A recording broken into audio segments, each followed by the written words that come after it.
ma voix vers Jésus, le sauveur de mon âme. Puisse connaître mon cœur, les joies, mes peines et mes souffrances.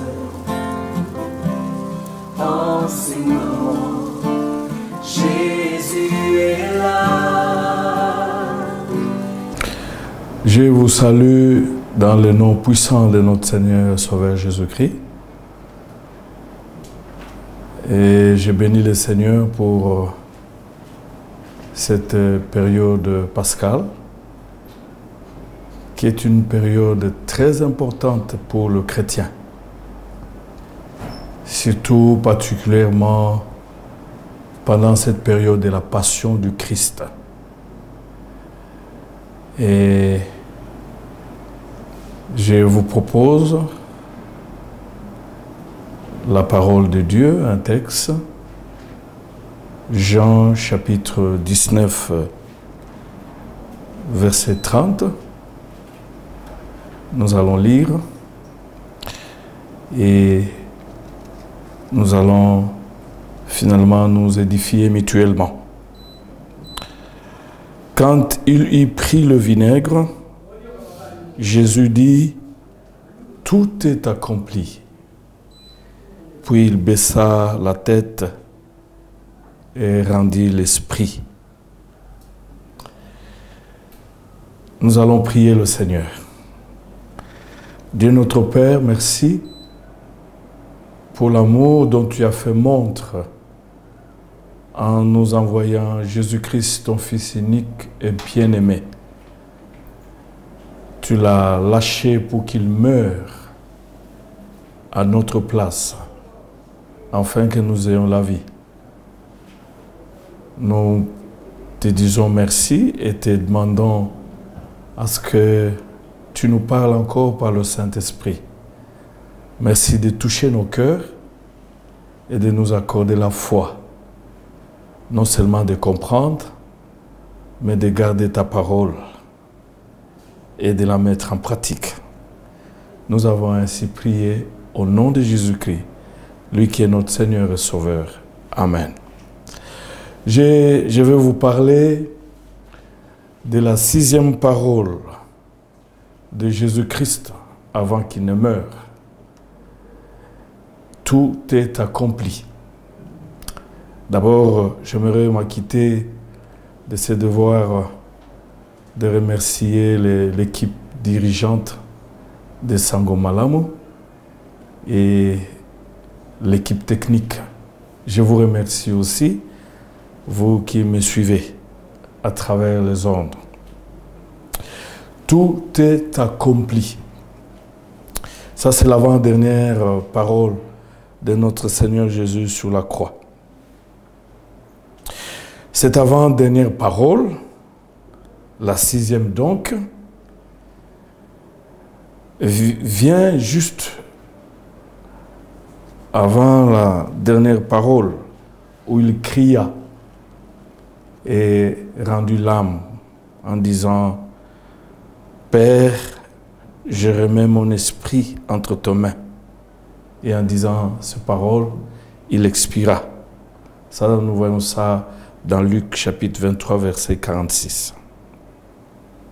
Avant de comprendre la quintessence de cette avant-dernière parole de Jésus-Christ, tout est accompli, nous devons faire marche en arrière, aller dans l'Ancien Testament pour savoir qu'est-ce qui s'est passé réellement pour que le Seigneur Jésus se retrouve à la croix et accepte de mourir pour nos péchés.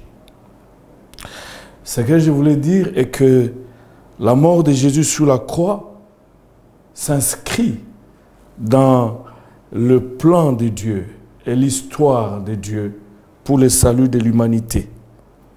Et ce plan et cette histoire du salut de l'humanité intervient juste après le péché de nos ancêtres Adam et Ève.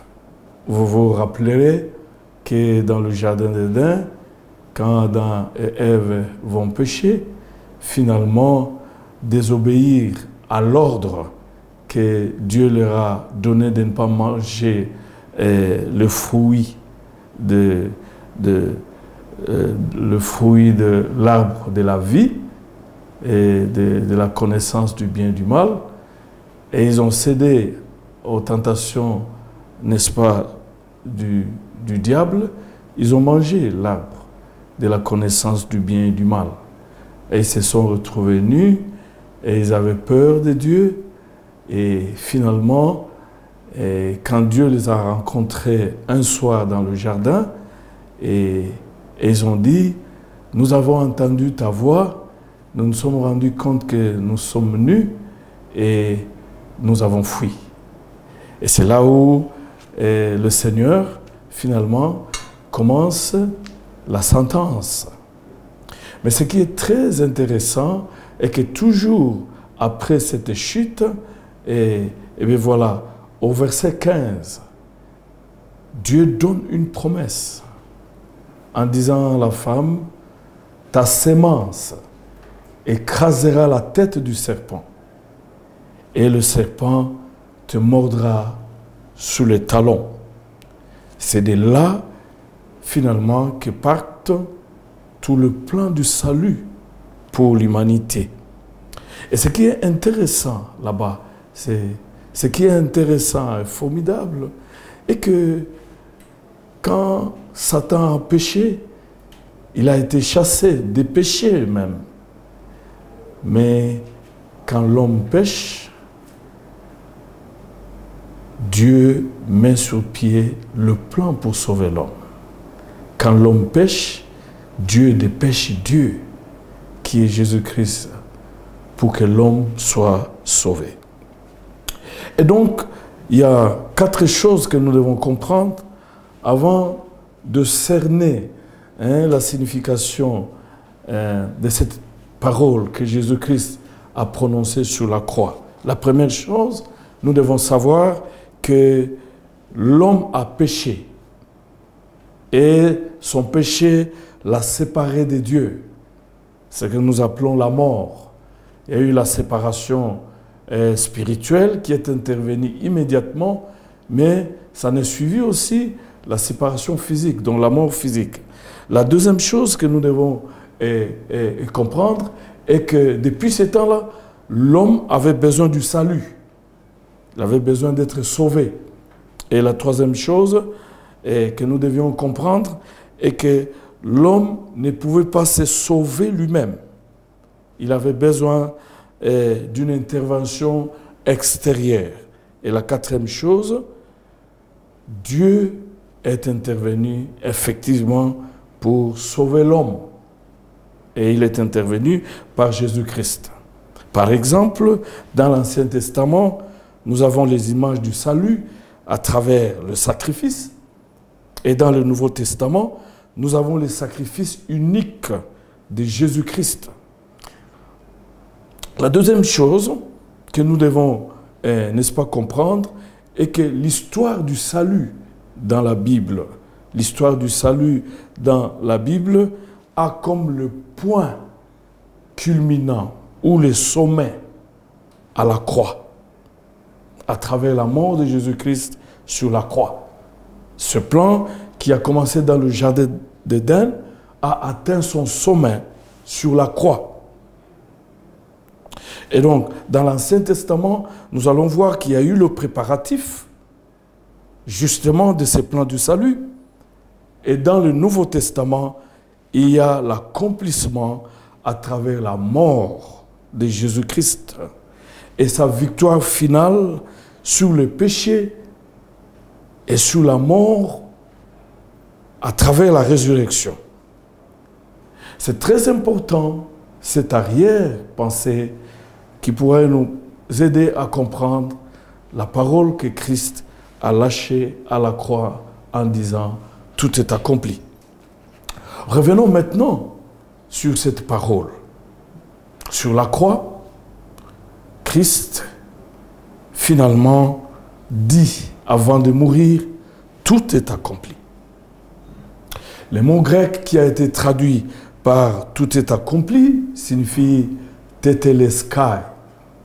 Tetelestai, quand vous voyez dans d'autres manuscrits papyrus, on a retrouvé derrière le reçu des paiements d'impôts. Tetelestai signifiait aussi entièrement, tout est payé entièrement. Tout est payé entièrement.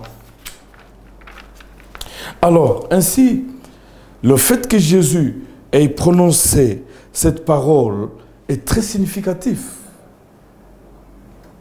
Et il l'a prononcé à la croix. Tout est accompli. Car lorsqu'il dit « tout est accompli », et ça j'aimerais attirer votre attention, il ne dit pas que j'ai terminé. Il dit « tout est accompli ». Cela voulait dire qu'il veut simplement dire que son œuvre du salut de l'humanité était accomplie. Il avait été fait péché pour l'humanité. Quand nous lisons dans 2 Corinthiens chapitre 5, verset 21, la Bible est claire. L'apôtre Paul dit que Dieu était en Christ réconciliant le monde avec lui. Et sur la croix, il a fait de son propre Fils péché pour que nous devenions justice de Dieu. Et donc sur la croix, Jésus-Christ était devenu péché. Pas pécheur, mais péché pour que nous devenions justice de Dieu. C'est pourquoi finalement nous avons reçu le ministère de la réconciliation. C'est toujours sur la croix et il a subi le châtiment de la justice de Dieu que méritait le pécheur. Nous allons voir quand nous lisons Ésaïe 53 à partir du verset 4 jusqu'au verset 7 qu'il a pris nos péchés. Et le châtiment qui nous donne la paix est tombé sur lui. Nous l'avons considéré comme puni de Dieu. Parce qu'il avait entre ses mains nos péchés. Donc, tout est accompli est très important. Parce que le Fils, finalement, voulait dire qu'il a exécuté pleinement la mission que le Père lui a confiée. Et le fait que Jésus, sur la croix, ait prononcé cette parole est très significatif. Car lorsqu'il dit « tout est accompli », et il ne dit pas « j'ai terminé », il voulait dire que son œuvre du salut pour l'humanité a été accomplie.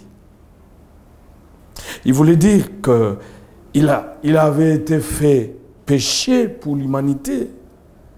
Et quand nous lisons 2 Corinthiens chapitre 5, 19 à 21, la Bible nous dit que sur la croix, Dieu était en Christ réconciliant le monde avec lui. Et il a fait de Jésus-Christ péché pour que nous devenions justice de Dieu. Et c'est la raison pour laquelle nous avons reçu le ministère de la réconciliation.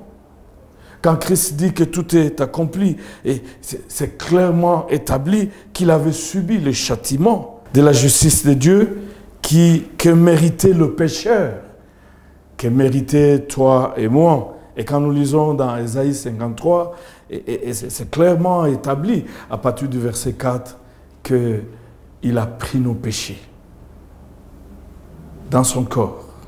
Et le châtiment qui nous donne la paix est tombé sur lui. Nous l'avons considéré comme puni de Dieu, alors que ce sont nos péchés qu'il avait portés et le châtiment qui nous donne la paix est tombé sur lui. Ésaïe 53, 4 à 7. Je disais qu'en disant tout est accompli, le Fils a exécuté pleinement la mission que le Père lui a confiée.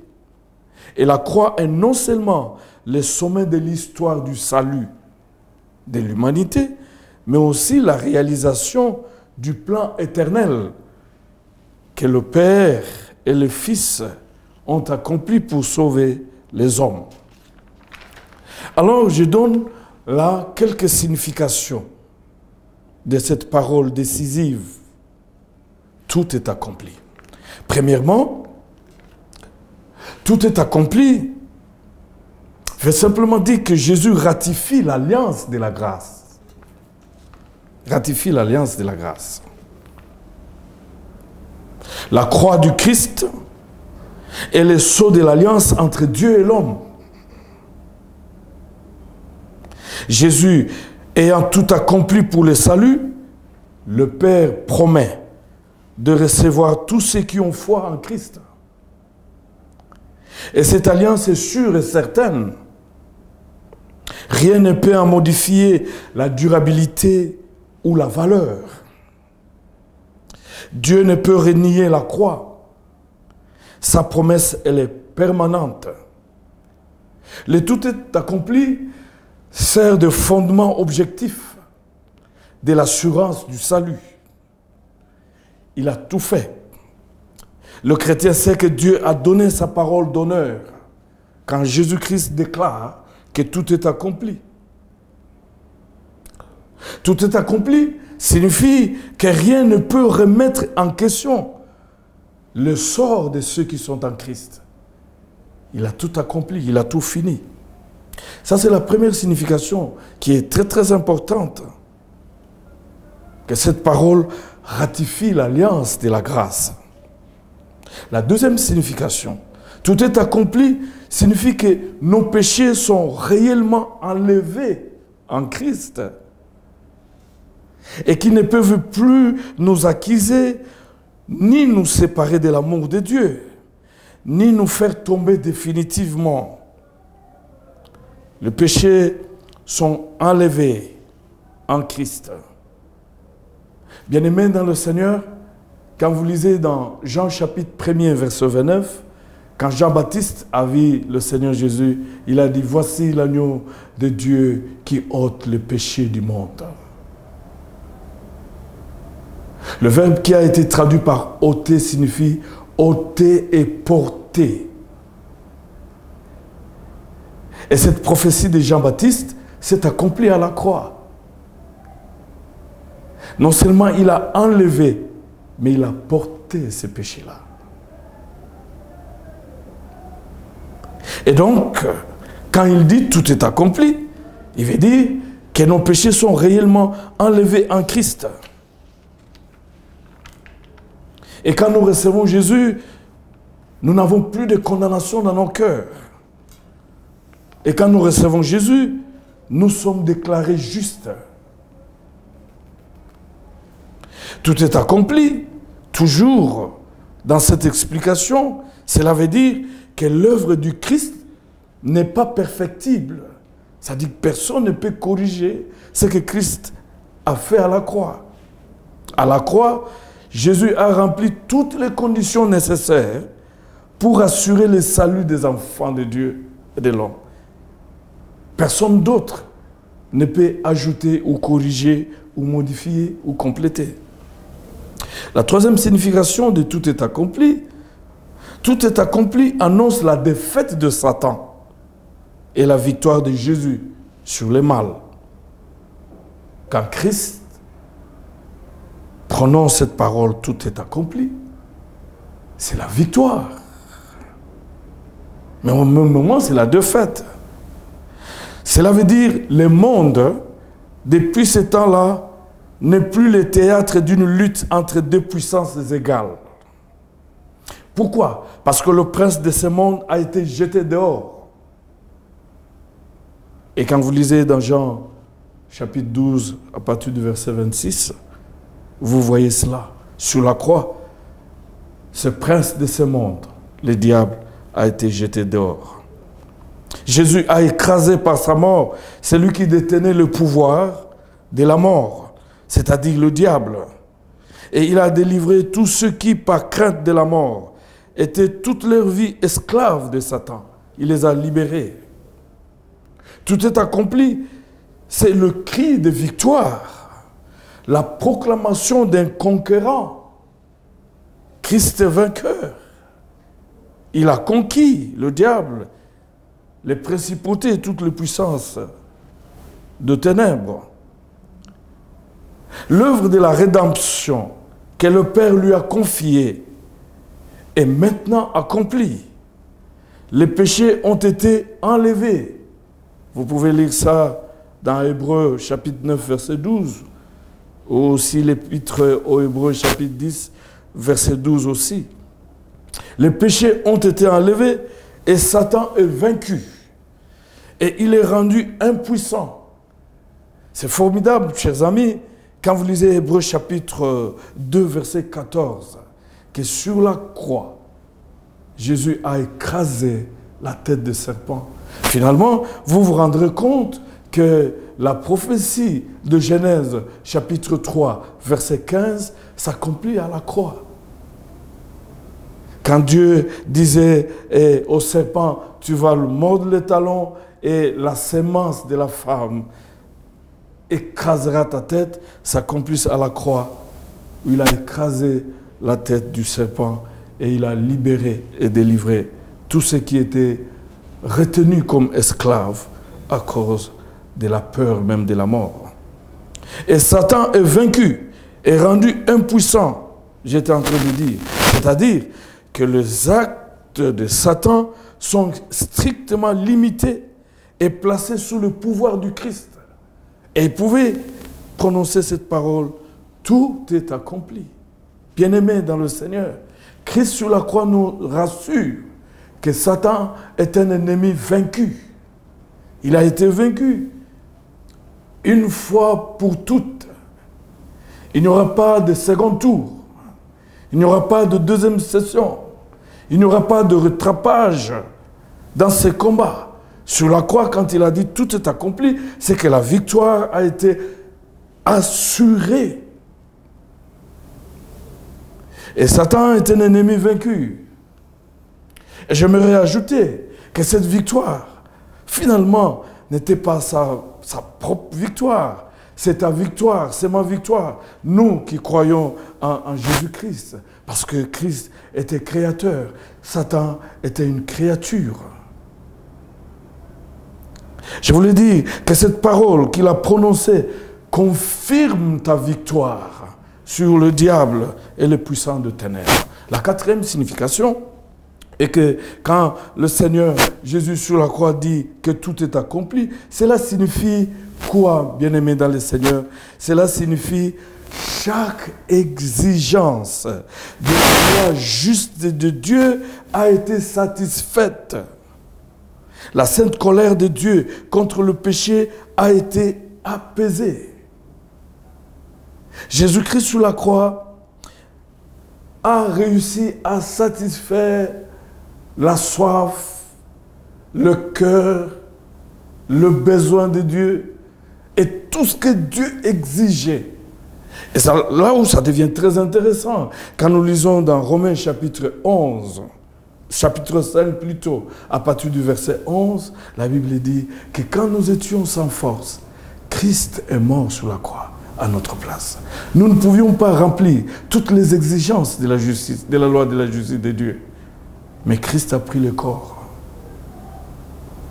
Il est monté jusque sur la croix.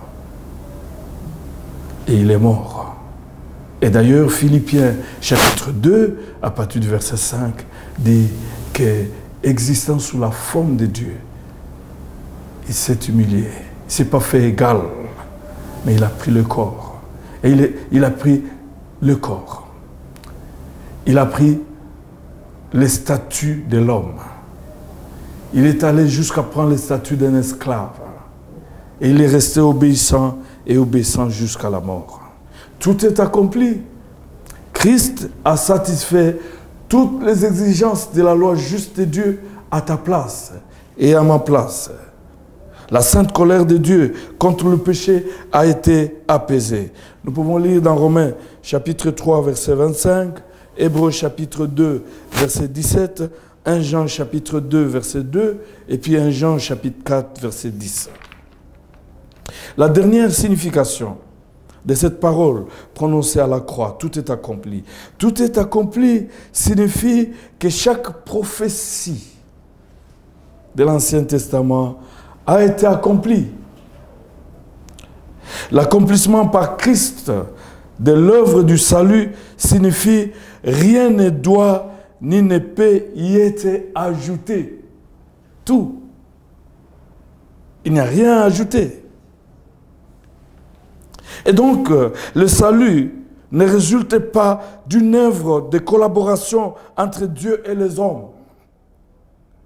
mais entièrement d'une œuvre de la grâce de Dieu, que l'on ne peut s'approprier que par le moyen de la foi.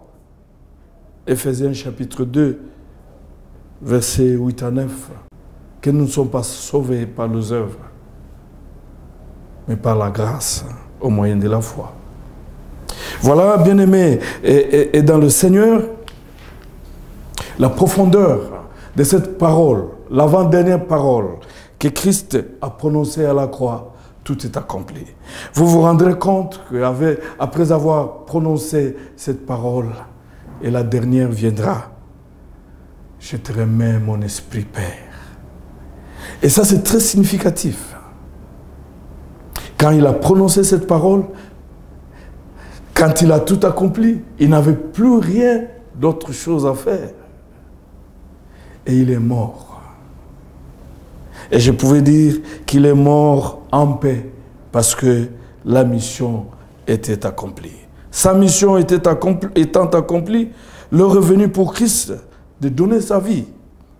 Par conséquent, après être s'écrié d'une voix forte, « Père, je remets mon esprit entre tes mains », Jésus baissa la tête et rendu l'esprit. Ce que je me redire, avant de terminer par la prière, et que tu es là, en train de nous suivre, pendant cette période de la passion du Christ. Tu vis encore dans le péché. Tu vis dans la culpabilité. Tu vis dans la condamnation. Tu n'as pas la force de te libérer du péché parce que tu ne peux pas te sauver toi-même. Mais il y a quelqu'un qui a pris ta place à la croix. C'est Jésus. Il a pris tes péchés. Il a pris tes faiblesses. Il a pris tes maladies. Il a pris ton statut. Non seulement de pécheur, mais de faible, de malade. Et finalement, Dieu a jugé tes péchés sur lui. C'est que je me te dire, maintenant que tu m'écoutes, si tu donnes ta vie à Jésus, finalement tu deviens justice de Dieu. Et c'est par la foi. Simplement par la foi. Si tu donnes ta vie en Jésus-Christ, il n'y a plus de place pour des accusations, ni pour la condamnation. Tu es déclaré juste. Toutes tes pénalités, tes crimes tombent. Ce que je me redire, peut-être tu es là, tu as reçu Jésus, mais tu passes de temps, des culpabilités, des accusations, des condamnations à cause de péchés passés.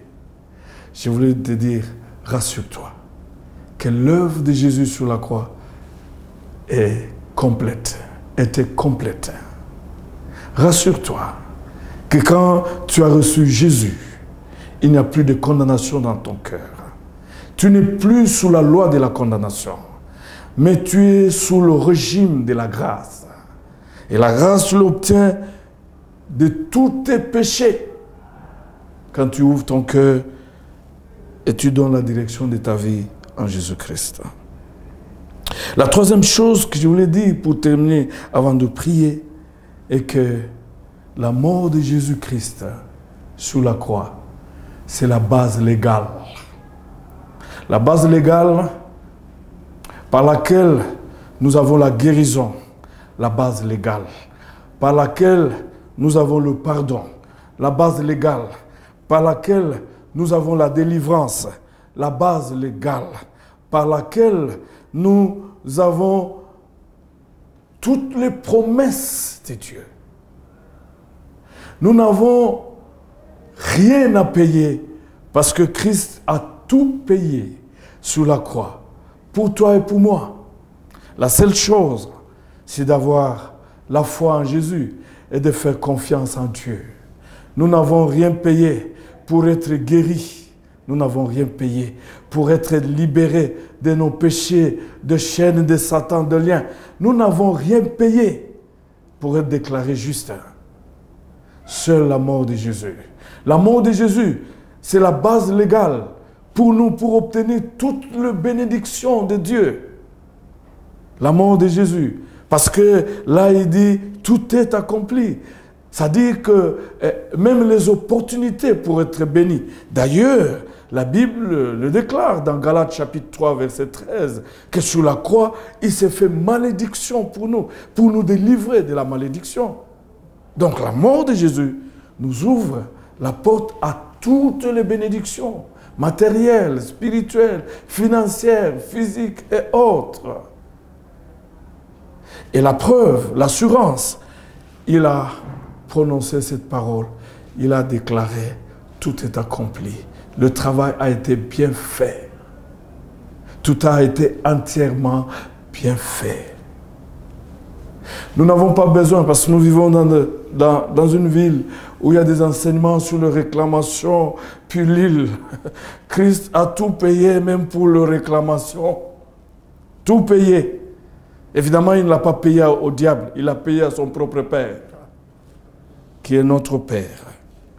Voilà, bien-aimés dans le Seigneur, pour nous, la croix de Jésus, c'est tout.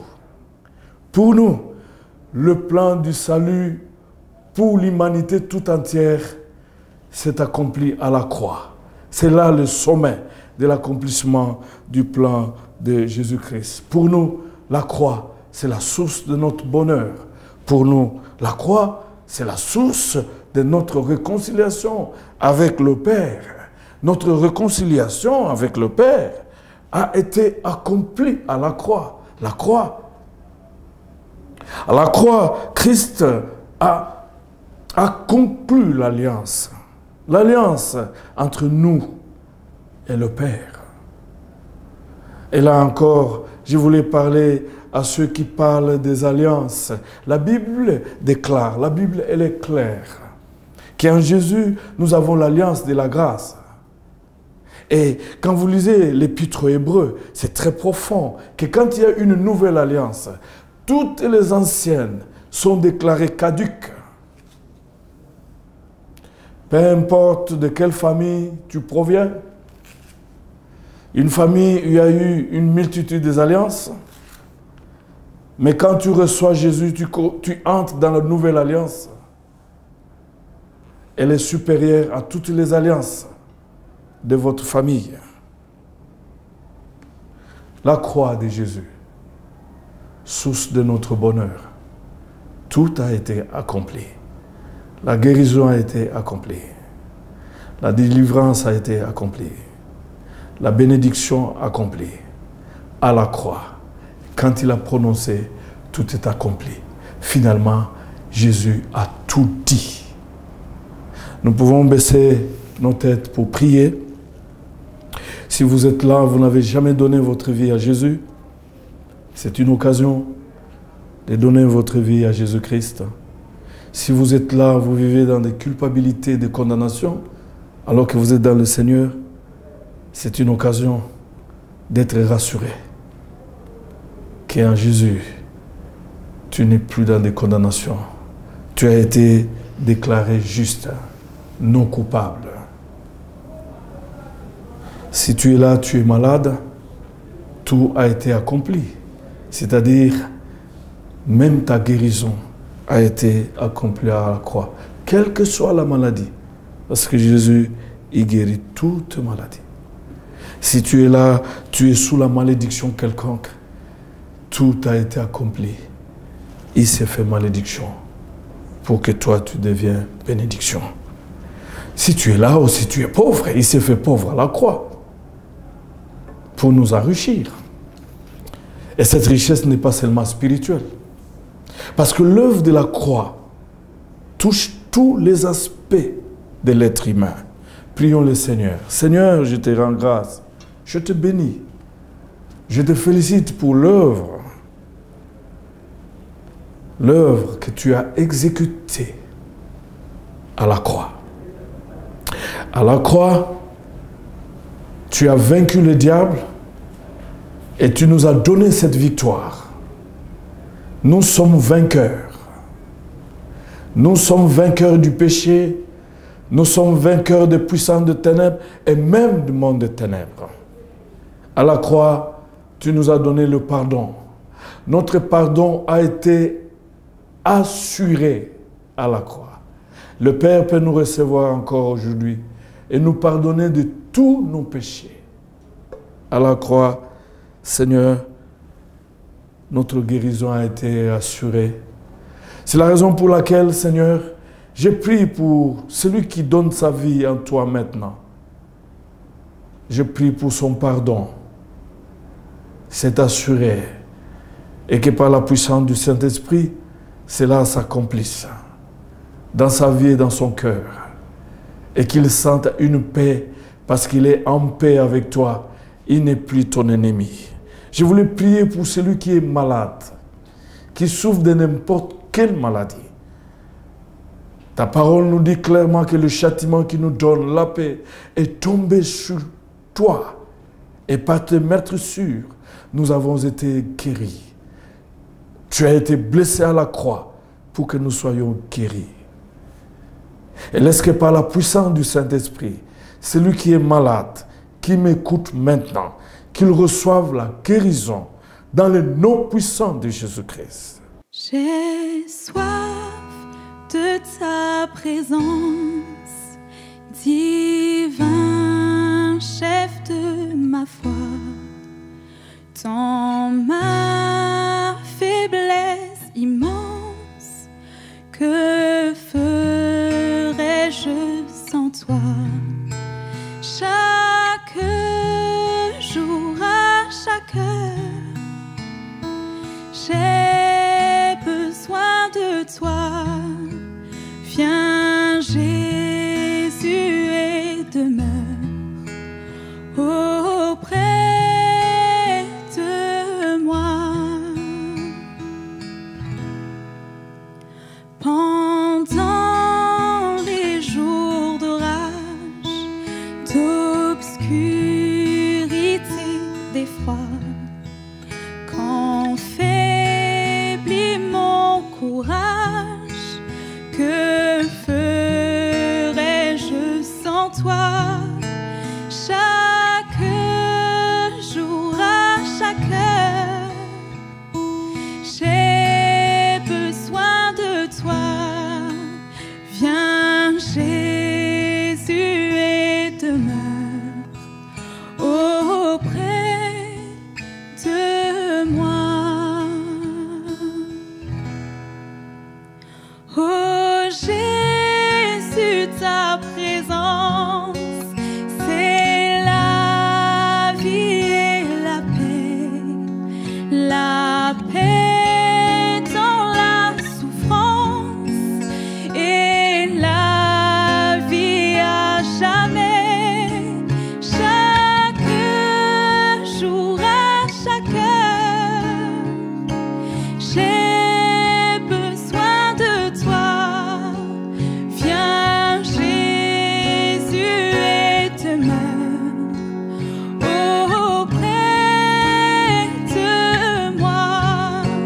Chaque jour, à chaque heure, j'ai besoin de toi. Viens Jésus et demeure auprès de moi. Viens Jésus et demeure auprès de moi.